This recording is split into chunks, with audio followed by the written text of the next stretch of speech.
الله أكبر الله أكبر الله أكبر الله أكبر. أشهد أن لا إله إلا الله أشهد أن لا إله إلا الله. أشهد أن محمدا رسول الله أشهد أن محمدا رسول الله. حي على الصلاة حي على الصلاة حي على الفلاح حي على الفلاح. قد قامت الصلاة قد قامت الصلاة. الله أكبر الله أكبر. لا إله إلا الله. الله أكبر.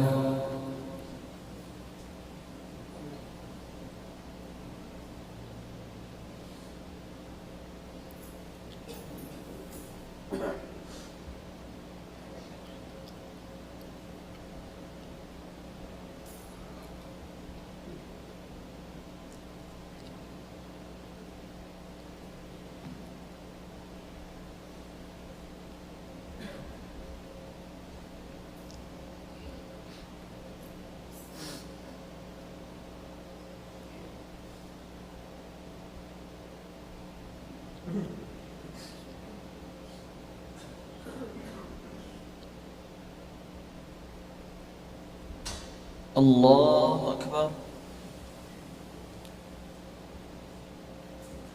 سمع الله لمن حمده. الله أكبر. الله أكبر. الله أكبر.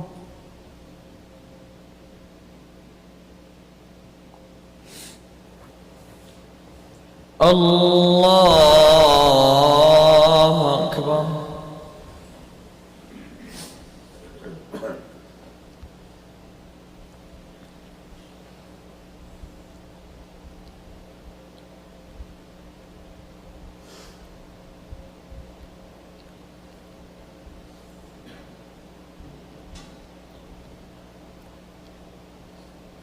الله أكبر.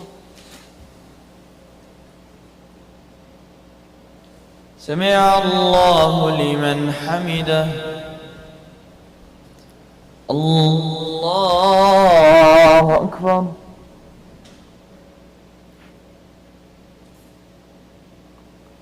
الله أكبر. الله أكبر. الله أكبر.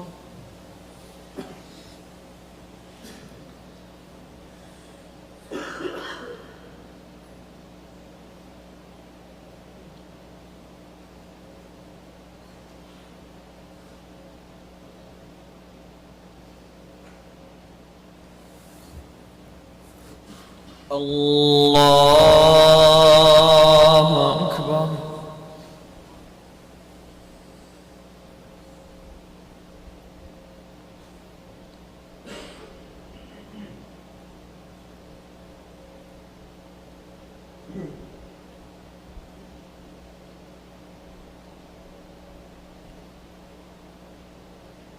الله أكبر.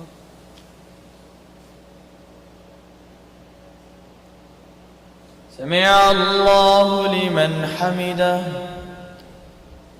الله أكبر.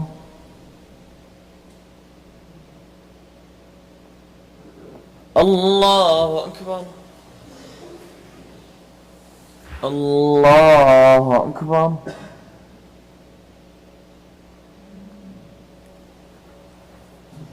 الله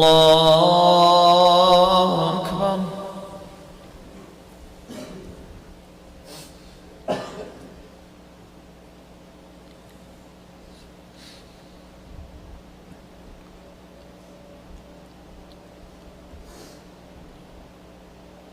الله أكبر. سمع الله لمن حمده. الله أكبر.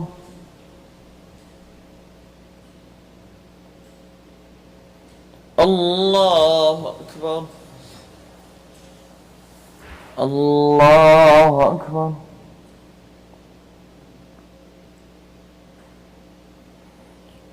الله أكبر.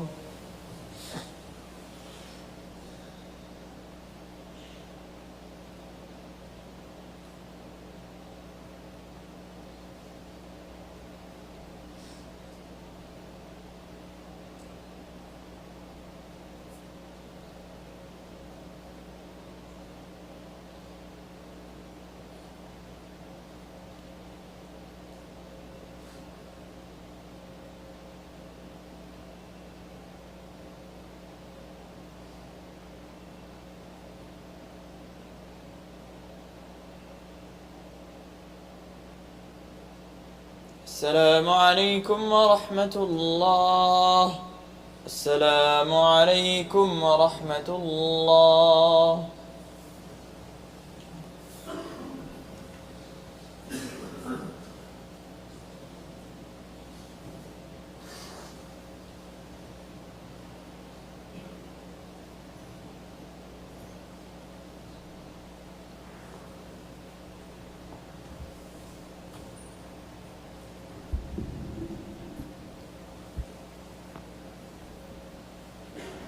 Assalamu alaikum wa rahmatullah. Inshallah, we'll be having our daily Hikam ibn Ata'illah dars. So I wanted to especially request everyone to benefit those who are joining us because it is a weekend and may not be aware. This is a very important discourse we've been having the entire month. And this is a very beneficial lesson of Tazkiyah. And particularly today, we are very thankful. I wanted to express my special thanks to Maulana Salman for coming out despite the fact that whole day he's been in the hospital. He had no rest. And he left his wife and newborn baby, firstborn child, Mubarak to him. And he came out of his commitment to this program. Like last night we were talking about istiqamah, to be steadfast. This is an example for us that not having no rest and being in the hospital and with all the things going on, he still came with a newborn baby in the hospital and his wife there to give us this dars. So let us benefit, inshallah, and not allow this opportunity to go to waste. Jazakallah.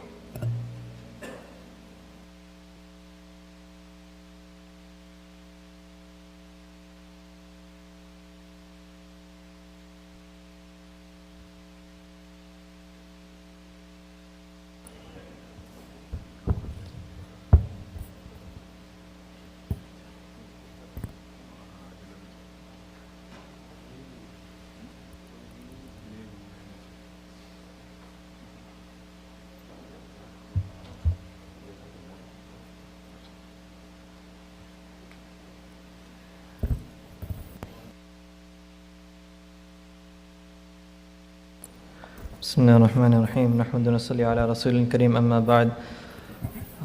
As Musab mentioned, alhamdulillah, had first child today. I know I look like a child myself, and for a few years, I know for the next few years, anytime I'm walking with the child, people say, "Oh, is that your little brother?" And then I'll have to be like, in Islam, inshallah, or little brother in Islam. Bismillahirrahmanirrahim. So inshallah today's lesson will be particularly about prayer, about salah. Alhamdulillah, there's a very good environment in the masjid, mashallah. I got an opportunity to spend some time here in itikaf. So I've noticed that there's a very good environment of Quran recitation and of nafil prayer and salah. So pertaining to that, today's lesson, inshallah, will be about improving our salah and regarding increasing the quality of salah. So the author says here that as-salatu tuhratun lil qulubi min adnas al-dhunubi wastiftahun li bab al-ghuyubi as-salatu mahallul munajati wa ma'dinul musafati tattasi'u fiha mayadinul asrari wa tushriqu fiha shawariqul anwari. The translation for this is, ritual prayer is a purification for the hearts and an opening up of the door of the invisible domains. Ritual prayer is a place of intimate discourses and a mine of reciprocal acts of purity wherein the domains of the innermost being are expanded and the rising gleams of light ray out. The author will explain that. Once again, I'll just read it again. Ritual prayer is a purification for the hearts and an opening up of the door of the invisible domains. Ritual prayer is the intimate discourses and a mind of reciprocal acts of purity, wherein the domains of the innermost being are expanded and the rising gleams of light ray out. Sounds like he's talking in the sky. But he's going to, inshallah, that's why that we have a commentary by Maulana Abdullah Gangohi. He says here that the hearts of the chosen servants of Allah are perpetually absorbed in His remembrance. However, association with people and tending to natural needs produce a kind of forgetfulness, a kind of unawareness, a kind of negligence about Allah Ta'ala, and a relationship with beings other than Allah. As a result, the hearts become contaminated. The more obviously we engage with one another, then the less we're engaged with Allah Ta'ala, right? It's just a natural feeling, right? There was one time a Sahabi, Hanzala radiallahu anhu, and he was in the gathering of the Prophet sallallahu alaihi wasallam, and after the advice and after the bayan, you could say, he felt his iman was very strong, and then he went back home. And then obviously you have family, you have your wife, your children. So Hanzala radiallahu anhu, he felt like maybe there's a weakness in this from his own side. That when he's with the Prophet sallallahu alaihi wasallam, his iman is strong, and when he's not with the Prophet sallallahu alaihi wasallam, his iman is very weak. So is this in reality hypocrisy? What if he, maybe he was thinking to himself that, what if I'm just showing off? What if it's not true? What if it's not sincere?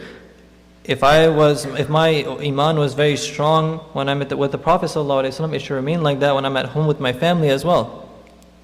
So, in short, I'm just going to shorten the story. He went to the Prophet ﷺ, and then he was saying that, Ya Rasulullah, Hanzala is a munafiq, and the Prophet ﷺ, he consoled him, saying that, that don't worry, it's a natural human feeling that when you go back to your family and your children, and you talk about dunyawi things, and you have other discussions besides Allah Ta'ala, it's not a sin. There's nothing wrong with that.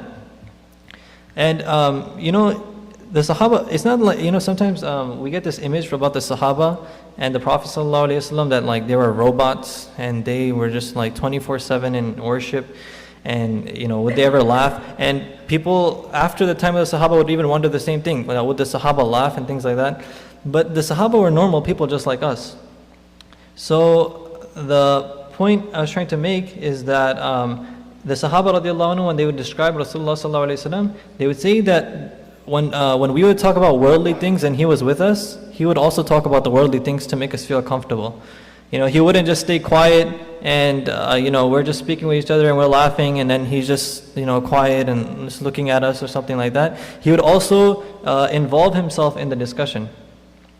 So the point I was trying to make is that it's a natural feeling to obviously engage with people and become less aware of Allah Ta'ala. So salah is a means of purification from that negligence. So he's saying here that yet when servants become engrossed in the salah, their hearts are cleansed of the foreign pollution and the divine perception is again restored to their hearts in accordance with their respective ranks. When the foreign veils are removed from their hearts during the ritual prayer, thus eliminating any obstacles, the doors of hidden divine mysteries and the secrets of divine knowledge open up in their hearts. The Prophet ﷺ, he would mention that جُعِلَتْ قُرَّةُ عَيْنِي فِي الصَّلَاةِ, that the coolness of my eyes, meaning like in our day expression, like I get a lot of pleasure, lots and lots of pleasure I feel when I'm in my prayer. Now, one very big deterrent for us in experiencing that qurratul ayn is the fact that many of us do not know what's being read in salah, and the fact that many of us are not aware of the Arabic language. One immediate solution, right, that can help us improve in our salah is just being able to understand what we're reading, what we're saying, and what the imam is reciting. Now, obviously, there will be different categories. Some people may not know any Arabic at all, right? Some people may know some Arabic, but they may not know like the more difficult words in Arabic. So the best way to go about would be to learn the meaning, and we can start off with those things, like for example, those things which we do in every single prayer. Read Surah Fatiha, for example. Understanding each and every single word of Surah Fatiha, understanding each and every single letter of Surah Fatiha, and understanding, for example, what does it mean, Subhana Rabbi al-A'la, Subhana Rabbi al-Azim. You know, when we're reading Tashahhud, At-Tahiyyatu Lillahi, what does that mean? When we're reading Durood, what does that mean? This will automatically enhance our level of concentration and devotion in Salah, because we'll be conscious of what we're saying. We'll be aware of the meaning. So many of us, you know, for many, many years of our lives, 20, 30 years of our lives, you know, every single day, 5 times a day, we're reading, not 5 times, like 20 times a day, we're reading Surah Fatiha, reading another surah. You know, if it won't hurt us to learn the meaning. It's, inshallah, many of us will understand it, and we will definitely experience that same pleasure, inshallah, that the Prophet ﷺ would feel. So, thus their ritual prayer becomes a substratum for communication with their Lord. That's exactly what Salah is. Salah is a conversation between a person and Allah Ta'ala. You know, it's like it's engaging in a direct communication with Allah Azza wa Jal. You know, you turn away from everything else. When you're in Salah, you cannot talk to another person. You cannot speak to another person. You cannot eat food. You cannot drink. You cannot turn away from the Qibla. There's so many restrictions. All these restrictions are just so that we can be focused in our conversation, in our communication with Allah. It's really unfortunate that many of us do not know Arabic, and many of us do not know what we're saying, due to which we're not able to get that full grasp, that full benefit of Salah. So he says here, their hearts become imbued with sincerity and love, leaving no room whatsoever for anything besides Allah. There remains then not the slightest vestige of fear or constriction in their hearts as they expand for the intake of divine mysteries. For these illustrious servants, celestial illuminations glitter like stars in their ritual prayer. They perceive this illumination with the eyes of the heart. Every believer should strive to perform such a prayer as described above. When the author here is talking about illuminations and, you know, these like celestial illuminations, etc., this is what happens after, you could say it's like second level. So many of us, right, we're at a level that because we're so negligent, because our hearts are so blackened, right, that we're not able to experience these, you could say anwar, right, that nur of Salah. But if we're able to concentrate in our Salah, then inshallah we'll get to that stage. The first step, right, would be to just understand the meaning of what we're saying. And what, for example, when we're in ruku' and when we're in sajda, to actually understand what position we're in, to actually understand what words we're saying. When we're in ruku', when we're saying Subhana Rabbi al-Azim, right, you're saying that, oh Allah, you are pure of any and every single defect. I'm in this low, humble state right before you, prostrating right before you, and Subhana Rabbi al-A'la, Subhana Rabbi al-Azim, and I'm glorifying you. I'm glorifying my Lord, who is very great. We're acknowledging our weakness, we're acknowledging our dependency, and we're acknowledging the greatness of Allah Ta'ala in ruku' and in sajda. So when we think like that and we pray our salah like that, it will make a huge difference in our prayers, in our lives. After that, the author, he mentions something not directly related to salah, but he mentions that Allah Ta'ala, among His bounties upon us, is that He's made diversity in worships. And why is that? Because as a human being, we tend to get tired of one thing, right? As a human being, we get tired of something. So لما علم الحق منك وجود الملل لون لك الطاعات وعلم ما فيك من وجود الشر فحجرها عليك في بعض الأوقات ليكون همك إقامة الصلاة لا وجود الصلاة فما كل مصل مقيم. Since God knows of the existence of weariness on your part, He has varied the acts of obedience for you, and since He knows of the existence of impulsiveness in you, He has limited them to specific times, so that your concern be with the performance of the ritual prayer, not with the existence of the ritual prayer. For not everyone who prays performs well. Allah Ta'ala in many places of the Quran, He uses the word iqamatus salah, that aqimus salah wa atu zakah. Right in the beginning of Surah Baqarah, الَّذِينَ يُقِيمُونَ الصَّلَاةَ, He does not use the word yusallun.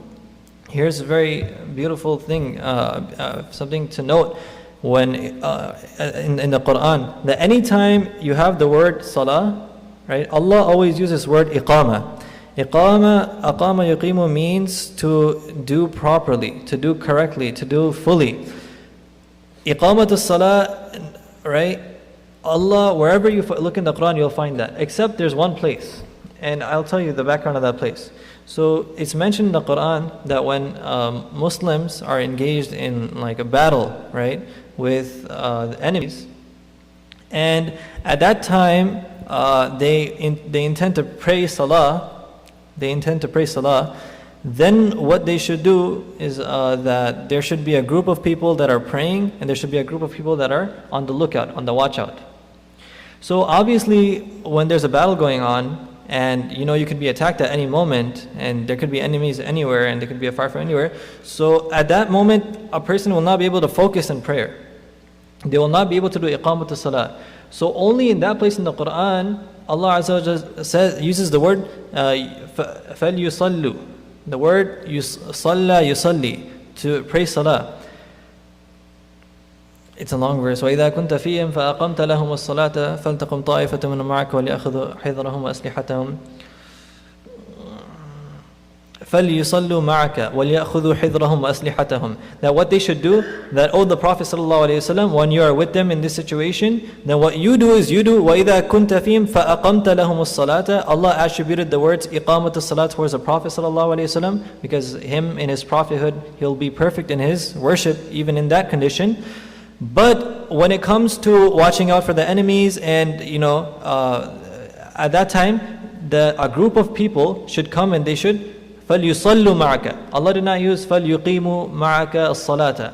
Allah used فَلْيُصَلُّوا, because in that state it's it's chaotic.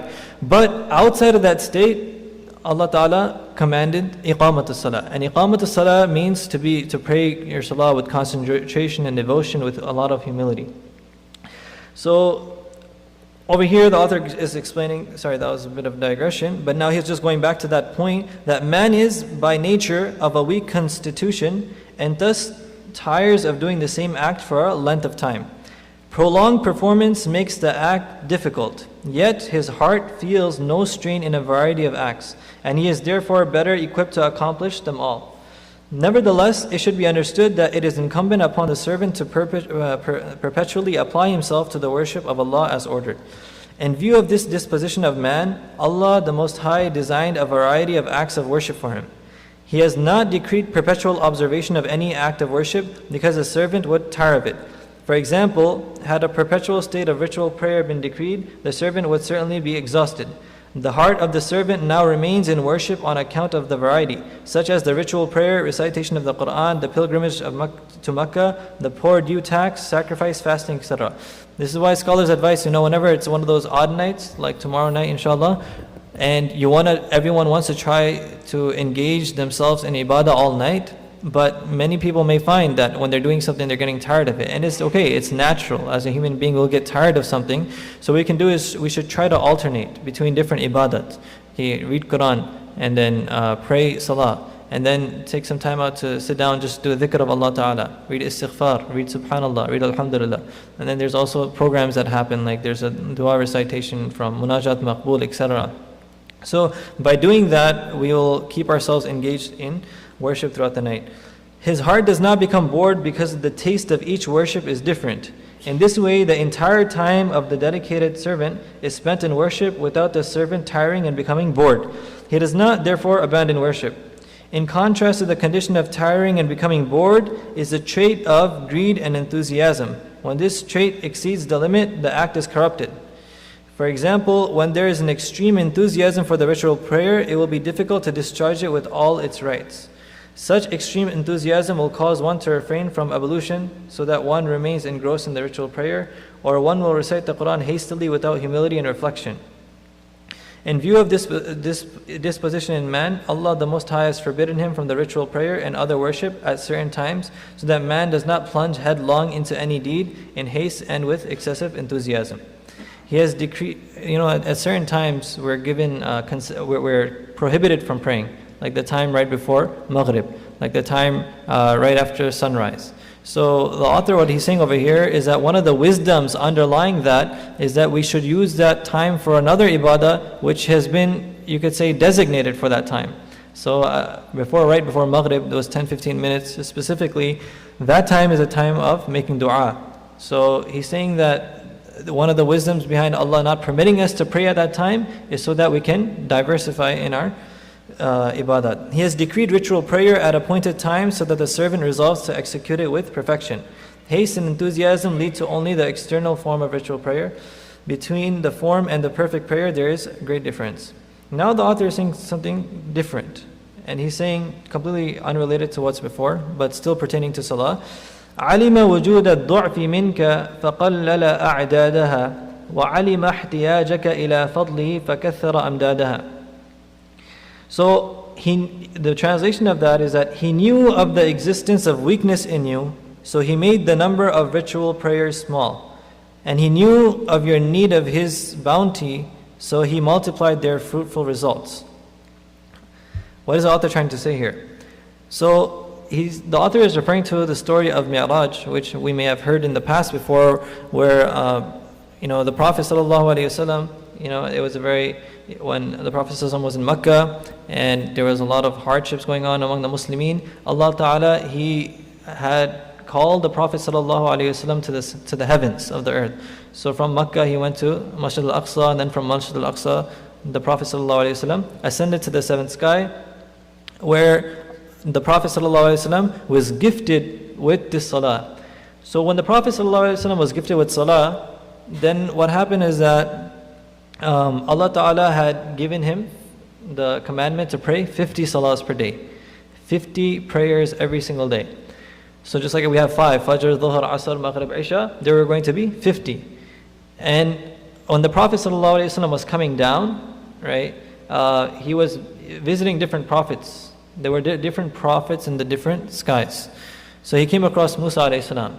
So then Musa alayhi salam, he was like, oh, what's up, man? How'd it go? What happened? So the Prophet ﷺ, he mentioned to him that I was gifted with 50 salahs. So when Musa alayhi salam, he heard of that, he was like, no, go back. Because he had experience. He's like, I'm an experienced prophet already.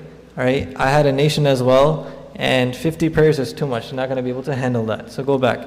So the Prophet ﷺ, he took this advice and he went to Allah Ta'ala, and then Allah Ta'ala reduced it to 45 and 40 and then 35. And each time he would reduce it, he would come back to Musa alayhi salam. Musa alayhi salam would say, no, go back. Trust me, go back. And at the end of it, I'm just paraphrasing, obviously he didn't say it like that. But at the end of it, what happened was that when it came down to the number 5 and the Prophet ﷺ went down again, then again Musa alayhi salam told him, that even 5 is too much for your nation. But we could say that unfortunately what he said to be is true. The Prophet ﷺ, he said that I am too shy right now to go back to Allah. And he saw like a certain sign which he understood that it should not go down any lesser. So then Musa alayhi salam, but he did tell the Prophet ﷺ that I don't think that your ummah will be able to perform it. And unfortunately it's true. May Allah forgive us. May Allah grant all the Muslims the ability to perform salah. So over here the author is making reference to that incident, and he's saying that on account of our weakness the prayers were reduced. However, on account of the mercy of Allah Ta'ala, we're still rewarded in full. Man jaa bil hasanati falahu ashru amthaliha, that even though Allah reduced the number of salah to 5, but on praying 5, we'll get the reward of praying 50 prayers. So that's pertaining to that. The author, he's saying that what is the wisdom behind having these 5 salahs spread out and having a limited time set for their prayer. So he says here that قَيَّدَ الطَّاعَاتِ بِأَعْيَانِ الْأَوْقَاتِ كَيْ لَا يَمْنَعَكَ عَنْهَا وُجُودُ التَّسْوِيفِ وَوَسَّعَ عَلَيْكَ الْوَقْتَ كَيْ تَبْقَى لَكَ حِصَّةُ الْإِخْتِيَارِ. He laid down specific times for acts of obedience so that delaying and procrastination does not divert you from them. And he made each time span ample so that you would have a share in making the choice. Again, he says here, he laid down specific times for acts of salah so that procrastination, so that delaying the salah does not divert you from them. It's natural human feeling, I'll do it. If you have time to do something, if you have time to submit your homework by the end of the week, you're going to delay it all the way up till 11:59. If you have time to finish something later on, we're going to procrastinate it. And he made each time span ample so that you would have a share in making the choice. Allah the Most High has fixed times for certain acts of worship which He has decreed obligatory, such as the salah and fasting, for example. If these acts are performed within the prescribed limits of the time, they will be fulfilled. If the time lapses, the worship is lost. You have to do qada of the salah or the sawm. If fixed times were not prescribed for worship, and if its performance was left to our discretion and choice, laziness would have set in. We would have said, as soon as I am over with this work, I shall perform the ritual prayer. Or we would have performed the ritual prayer of several months in a couple of days. In this way, the worship would be lost. That's what some people think about, like Laylatul Qadr, right? That they miss salah and then they hear the virtue of Laylatul Qadr, that you get the reward of praying 1,000 months. And they think, okay, if I get Laylatul Qadr, then 10 months, that's much more than what the amount of fard salah there are throughout the year. But it's very important that scholars mention regarding people who have that attitude where they're just coming for specific nights like Eid and Laylatul Qadr, that scholars mention that one fard salah, right, in any ordinary month, right, is more virtuous, is better than praying salah, nafil salah, the entire night of Laylatul Qadr. Why? Because the salah, fard salah, is something which is accountable for, and nafil salah is something we're not accountable for. So obviously we shouldn't, but just in a hypothetical sense, right? If a person does not worship Allah, nafil worship, right? If a person does not worship Allah in the last 10 nights of Ramadan, then it's not like he'll be accountable for that. Allah will not ask him about that. I mean, definitely one who does is foolish to think of like that, because he's missing out on a really good opportunity. But just technically speaking, he won't be accountable for that. But each and every single fard salah is accountable for. So, nevertheless, if the author is saying here that as the time fixed for the ritual prayer is not so short that one is obliged to perform it immediately on the entry of the time, otherwise it would have become a make-up prayer. On the contrary, the time has been so extended as to permit one's free choice. One may perform it at any time during the duration of the valid time. The benefit and wisdom for this is to ensure our serenity for the worship. At the approach of the time, we may make preparation for the act in peace and without haste. After that, the author mentions, علم قلة نهوض العباد إلى معاملته فأوجب عليهم وجود طاعته فساقهم إليه بسلاسل الإيجاب عجب ربك من قوم يساقون إلى الجنة بالسلاسل. What is the author trying to say here? He says something very interesting, and he's making reference to a particular hadith, that Allah Azza wa Jal, right, from His divine perspective, He feels amazed, He feels astonished about that servant of His who has to be forced towards Jannah. What does that mean? It means that, there are certain people, and there are many people, myself being one of them, is that when something is obligatory upon us, we'll execute it. But if it's not obligatory, we won't really do it. If it's extra nafil, we won't do it. So Allah Ta'ala, He wants to send us to Jannah, and we don't want to go to Jannah. So what he does is that he's imposing these fard salah upon us so that he can kind of push us towards that Jannah. So this is what the author is saying here, is that he knew of the irresolution of servants in dealing with him, so he made obedience to him obligatory for them. Why did Allah Ta'ala make it obligatory? Some people ask, why do we have to pray salah? I mean, if Allah is independent, if Allah doesn't need our worship, why do we need to worship Him? Why does Allah need our worship? Is it, remember a few days ago we mentioned that in a hadith, if each and every single person of the earth were to become the most pious person, it would not increase Allah Ta'ala's glory. It would not increase Allah Ta'ala's honor. Allah Ta'ala is self-sufficient. Allah is independent. Allah Ta'ala, if He wants, He can remove all of us from existence. And it won't, it is His choice. So one of the reasons why Allah Ta'ala made it obligatory upon us to do these acts is so that Allah Ta'ala can kind of push us and force us towards Jannah. Thus He drove them to obedience with the chains of obligation. Your Lord is amazed at people who are driven to paradise with chains. In every state and circumstance, the worship of Allah the Most High and the display of one's servanthood are imperative and incumbent upon the servants of Allah. This is the demand of intelligence, whether Allah the Most High decrees that worship is obligatory on us or not. Because the duty of the slave is servanthood, regardless of whether his master commands him or not.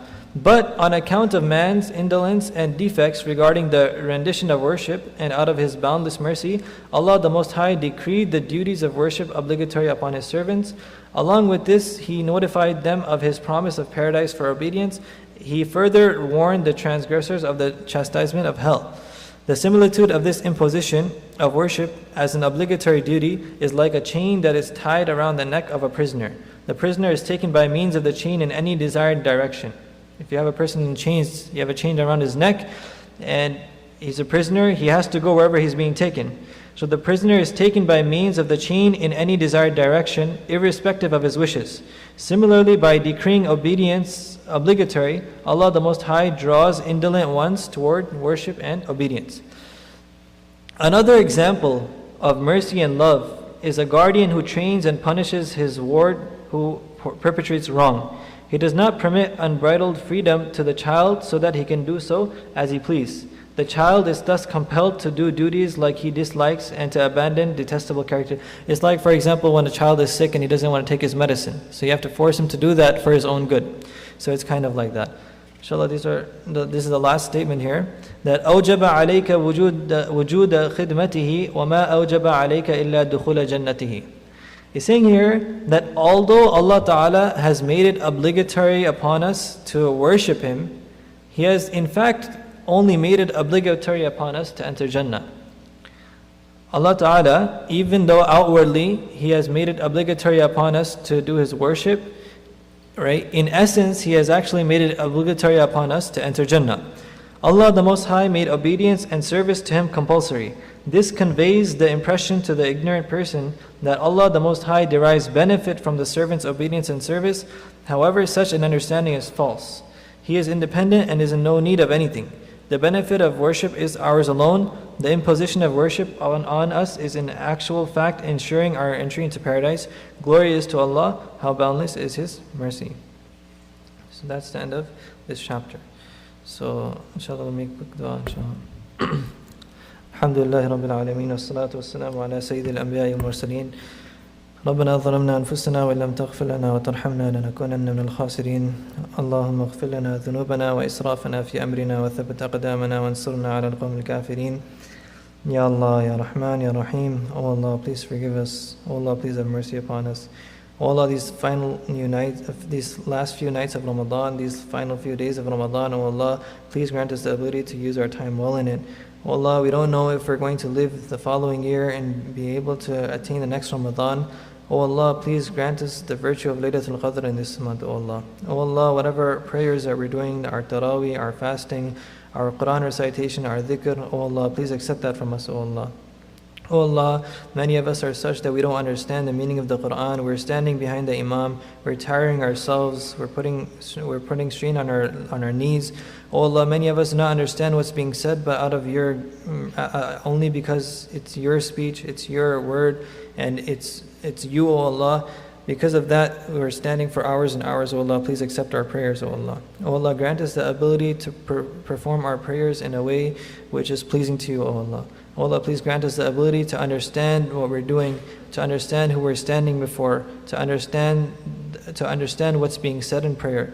O Allah, please make us more conscious. O Allah, please make our salah like the salah of the Prophet sallallahu alaihi wasallam. O Allah, please make our salah like the salah of the Sahaba radiallahu anhum ajma'in.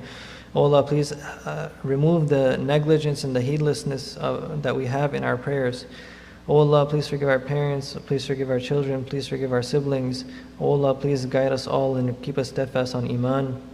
اللهم تقبل منا إنك أنت السميع العليم وتب علينا إنك أنت التواب الرحيم وصلى الله تعالى على خير خلق محمد وعلى آله وصحبه أجمعين.